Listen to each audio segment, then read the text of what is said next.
beltima no feewi wona ngol ɗo laawol woni gaddolam tawtorede hirde wande ni taw ko ɓesgu liksondaɓe mbaɗi ɗum kono somi yiɗi ƴettude konngol hannde ko tem ƴetta ɗo hannde o ko tem mawɗo tem so ƴettama ko fate rewɓe e sukaɓe ene wayno aduna fof kasi parti fof rewɓe kañumen goni fof nene debbo so wiyama debbo tan neɗɗo yo hakkille mum won nene kañum woni fof debbo c'est la mère noon wona mère tan nene ko mère maayo ko hunde yanti. Le droit, c'est le droit d'aller à l'école aussi longtemps que possible que son frère, par exemple,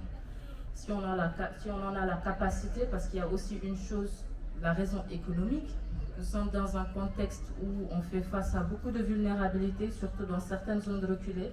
Des fois, on n'a pas accès à l'éducation parce qu'on n'a pas les moyens de poursuivre nos études, mais pas parce que Kodia Bokoni, mais il n'y a pas les moyens. Et ça, c'est un appel aussi, par exemple, aux collectivités territoriales qui sont présentes, peut-être, on parle de l'ICSE,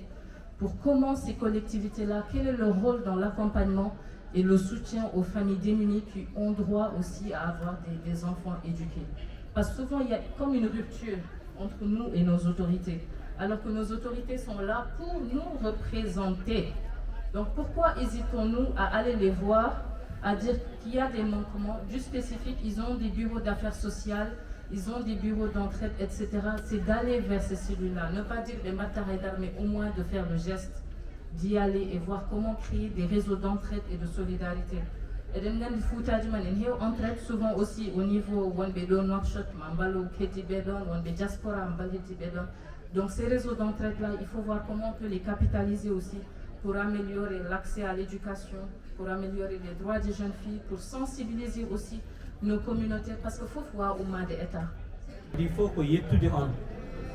on lycée naɓe onon sukaɓe lycée naɓe on mbaɗino gowno ɗon wadde saabu ɗum leñol wawata yarude yeeso tawane jogui des soldats ɓe ganduɗa ɓeɗo ko kañumen mbawata ƴewde saaha foof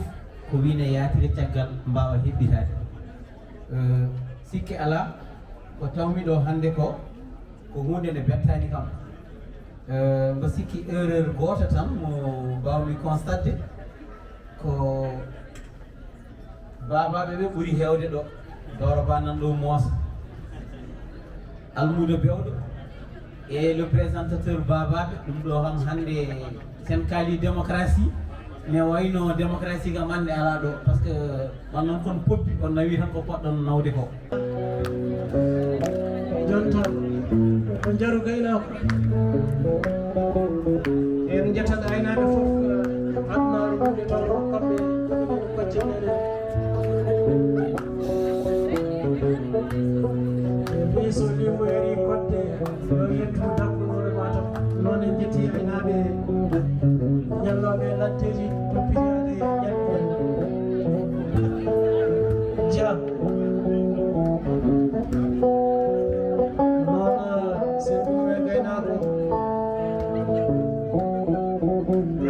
eroɗo ndemowo ndema ko kañum jogii leydi ɓe tawno ndema sen mbi ndema en gandi fofof ndema yaadata koye gaynaka eɗen gandi noon gaynako e joom guesa ne keewi hamɓe kono kamɓe keewi takkodirde kamɓe keewi hoddude saha fof gaynako tooña joom guesa joom guesa e saha yofto muusa kono machallah so tawi nayi jofi ko bandiraɓe rewɓe payata e nayi ɓiro so ɓirama cippal waɗa so cippal waɗi ko ɓawel tawete hen lawte noon bisimilla bandiraɓe rewɓe ko kamɓe goni tiguirigui ɓiroɓe kamɓe goni sippuyoɓe so tawi wonɓe fulɓe juftini arama bismillah sippoɓe bismillah ɓiroɓe bismillah jaɓe bandiraɓe rewɓe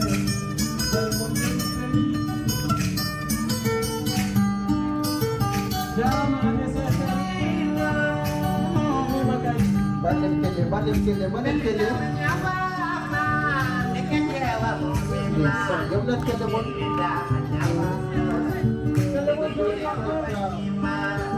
Nomor pula aku. Kende mon.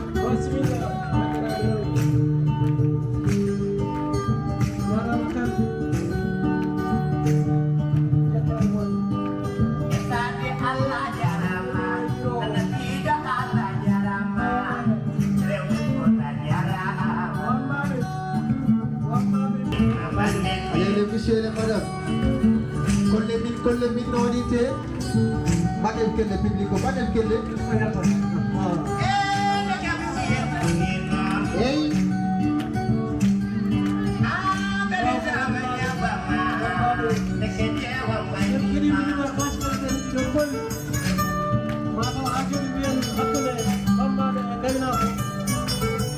Kelle mon galade,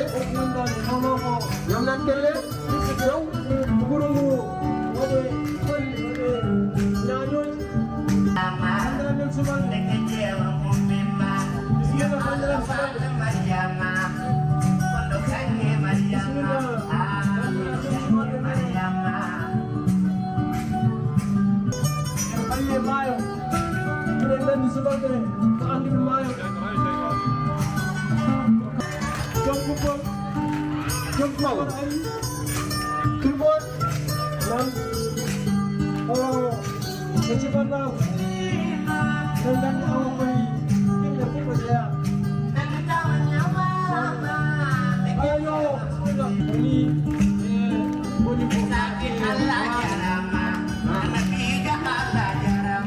madame Kelle dire voilà le dire ah ouais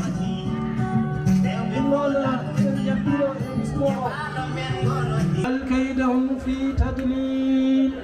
وأرسل عليهم طيرا أبابيل ترميهم بحجارة من سجيل فجعلهم كعصف مأكول صدق الله العظيم إيه فسيرنا بك وانكم كله ما يفتلي كل مرجو يروح كل مرجو ما شاء الله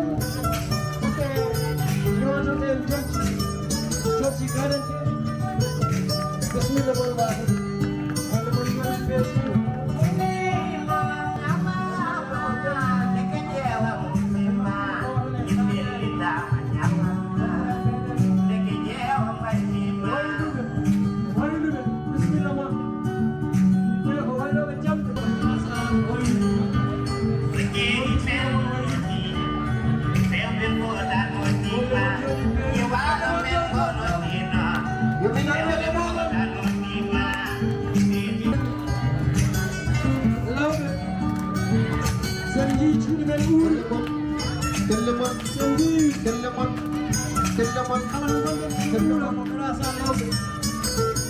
Nyada nando,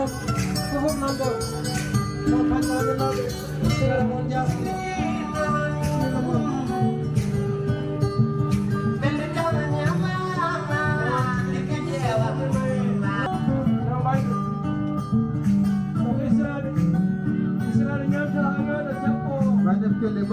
Madam Kelle. Israel nyata ayo da japo aja.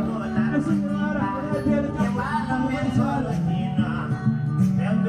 japo.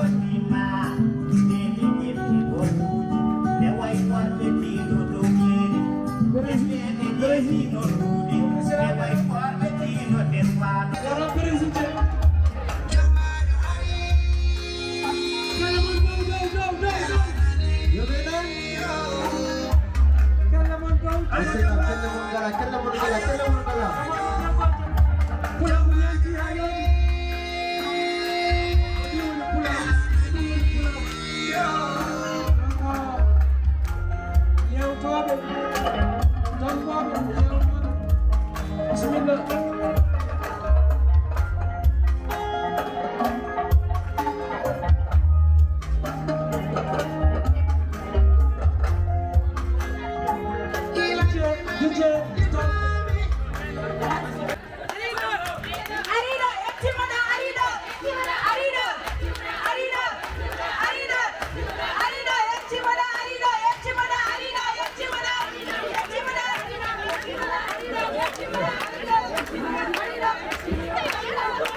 ari ɗo yettimano jarama horejo adama golle ma jooɗi peewi hadke haala ma nanama famama kadi kono ɗum ko ceerno doro koye mamin paati to banggue titonde e ƴettade hikka hitande hikka nde tawno ko heewi ne kewa yimɓeɓe ganda e kumen ha kuccere laamu kaala to banggue yendema e titonde nde hol darde leydi ndi foti darade ha haaɓo ɗeɗon golle kantorɗe ɗe rewɓe mbatte Abdoulaye jarama en jetti kadi lawol gongol sukaɓe ADCSL ɓe deɓe ƴefti ndeɗo tiiton nde ganduɗa nde ari koye saaha mayre saabu eɗen gandi caɗele ɗe rewɓe guuri e nder ndiɗo leydi tengti ɗiɗo dumunnaji koɗe caɗele musɗe ko caɗele mettuɗe e kadi toƴƴi ko yimɓe foof kono noon ko so Allah ko laamu foti idade ƴeftude ko ɓuuri teddude kuule ko henneni lelna sabu so wona ɗum tan ko ɗum boomare bonde woni ɗo henne sabu ko jiiɗen hen ko ena hulɓini no feewi wadde alay saago ardiɓe leydi ndi joguiɓe leydi ndi henne ƴeewa no mbirɗe nder jimol heni tawde kuule ɗe ganduɗa henneni no mbawi tigui tigui kam ustude hayso ittata haalaɓa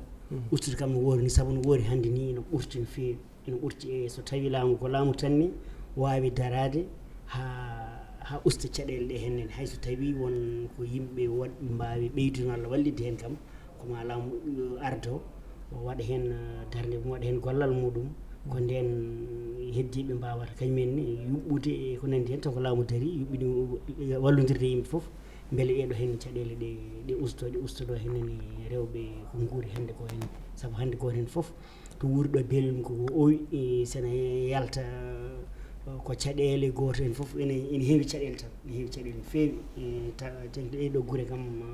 mawɗe ɗe yimɓe guuri hono ngoɗo wuuro Nokkere ko nandi hen wadde alay saago noon ko ɗum ƴeftane hen kuule ɗo banggue laamu ɗum jinɗen ɓeydude hen walla jarama ceero men ceero Amadoulla so tawi a heeɗima wolandu do haali ɗum ɗo holko ɓeydata hen to banggue kisal e ndenka sukaɓe rewɓe eyyi aɗa andi caɗele ɗe foof goni koye basal so hunde saɗa ɗumnin ɗum il faut kaala holto rafi o woni koye basal e wasi janggude saabu en général on intellectuel neɗɗo jangguɗo o hewani yaade e ɗeɗo gueɗe jangarte wonno o jogoto humpito o jogoto ko woni rendo o jogoto savoir vivre ay nden ene wanno ko wiyete jangde pinal taw koye guure hande ɗum ko natti en natti dañde source o ne wonno de récit keɓetenoɗi e guure taw sukaɓe ene jangga e dingre hande ɗum wodani cukalel so fuɗɗi mawnude tan ƴaftima yiyata ko kalis sa yi kalis noon sa renaki daña kawis o ko wadde hunde ka fotani wadde saabu wattat woni hen nana ɗum hen ko ƴettude des stupéfiants de drogue et tout donc firti ko won gueɗe nano hen sukaɓe ɓe wellitare nde kamɓe ɓe kani ɗum ñan hen ɓe kokki on tem hollude needi aduna kala ko woni aduna ko needi tambi ɗum ko ɗum woni foof galo so nehaki jawdi makko fewata gando so nehaki gandal makko yaltata neɗɗo kala ko mbawɗa wonde so ɗi jonteɗa sa nehaki jontede nde yaltata wadde yontede yadata koye needi neɗɗago yadata koye needi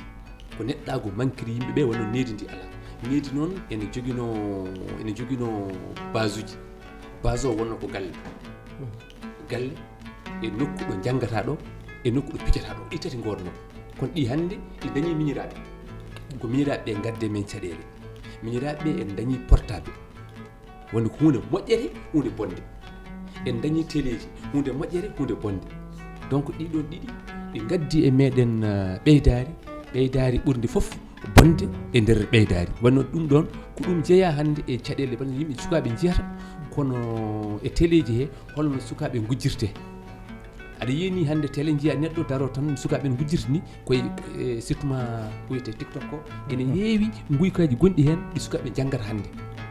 ɗum woni kañ feeling mumen donc firti ko hande enen needi gonnodi ndi natti wodde nden neheteno koye galle sa nehi cukalel ma e galle baba e yummo neha hande baba ala temps nede yummo ala temps nede baba riddata koko heɓata won noon ko basal ngal mo taw ƴewde ko ñamminɗa ɓe yummo ne watta yaade ne yiiɗoyo ko ñammin sukaɓe donc galle ala nehoɓe so tawi ko liggotoɗo jogui ɗon liggotoɗo neher ɓinguimi ko newrini ewo donc cukalel ngel ronkani haade ɗon hangel fuɗɗo mawnude so ngel fuɗɗi mawnude ngel janggatno ha ɓooya fiñitare naata surtout ma ɓiɓɓe worɓe fiñitare naata sukaɓe hannde worɓe so dañi 18 ans tan natat ko fiñitare ɗum woni âge de révolte o so naati tan teskito sukaɓe worɓe ne jeeya woppude jangde sukaɓe rewɓe goppinte jangde kono kewani woppude jangde goppinte jangde noon wonande won heen jinnaɓe wiɓe no ɓiyoɓe no kollo ha joni ko wonno ko wiide ɓe mbaɗa dewgal forcé ene ɗum ɗon kono sukalel ngel waɗaka ngel hokkaka dewgal forcé taw debbo woppata jangde law par ce que jogui avenir jogui ko ƴeewata ɓiɗɗo gorko noon wona ɗum ƴeewata ɓiɗɗo gorko so fuɗɗima wonde âge tan won âge batta ko kalis wattata yiide donc école ala kalis taw kalis o dañoy to ko ma liggoɗa ɗum noon woni noon ko jiiton caɗele fof ko ɗeɗo caɗele poti safrede ko ƴewde maintenir des enfants e nder école aji he wadde école aji ha keewa laamu ngo waɗa école aji ha keewa e nokkuji he jangguina yimɓeɓe gratuitement taw dewrani école privé woni noon privé i tawno ko normal taw wona honno way joni eɗen gandi laamu ne jangguina kono laamu on ko waɗi ene waɗi caɗele seeɗa ewo to ɗum waɗi noon sukaɓe so formama kadi wona jangde ɓoole jangde watta yaade formation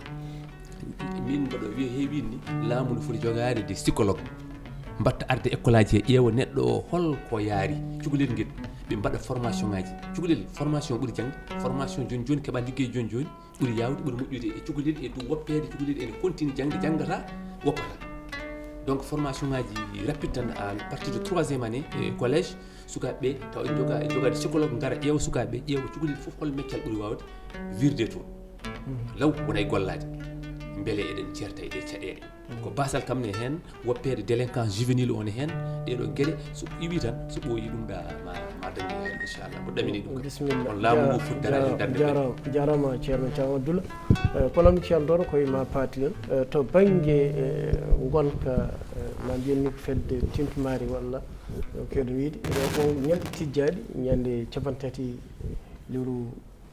aroru eyi wallahi ceerno Abdoulaye a jarama ɗum ɗon capantati lewru en kaali mbiɗen koto to lycée bo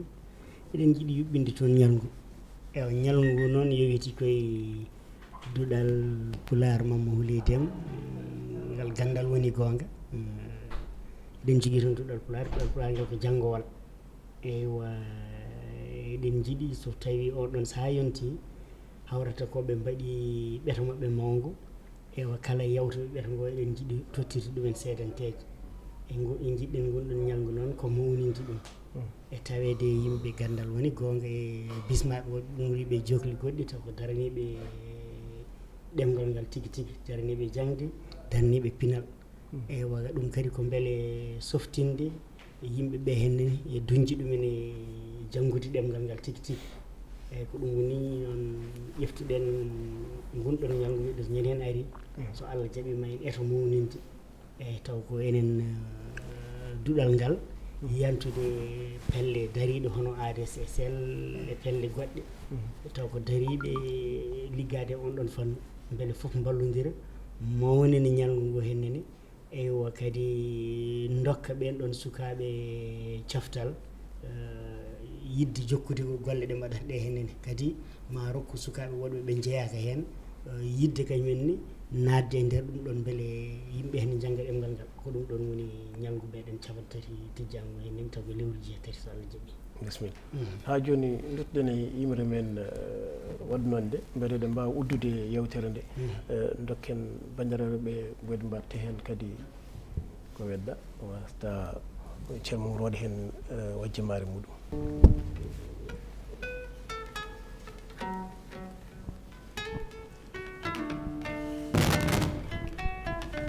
gonka o duna hulɓinima woynima boneji keewi ɓesguji men kisani rewɓe e sukaɓe ɓen ko famarɓe doole ɓeydan peeje semme e ndenka mabɓe cukalel key fotani oppede won e waktuji beddaji ɗi kolnaki majjude hen jombarani nene durnu miijo hoto gilli e korsa kadi yiide rewi dadanede sukaɓe gam sella haaɗe juuɗe o dunama gonɗen kisal debbo ne yewni hakkillaji ngowi wari e diftama heewi an baba galle hoto rew golle ma tan goppa gaynaka galle e kisal mabɓe ne waɗɗema en ñaaguima gueno towɗo yo jaam duuma e o duna yo Allah aynure en ko jibina e ko fagga ceerno baba guro e sawtowol kam Mamadou Ousmane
fedde ADCSL jarama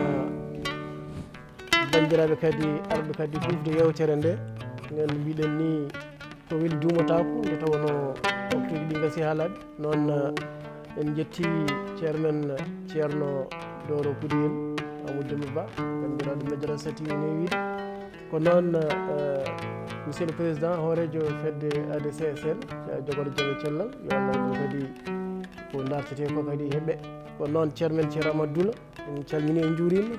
ko noon denɗi men Mamadou Ousmane Kane ma mbiyen Kaw Thiaba min beltanimama ko noon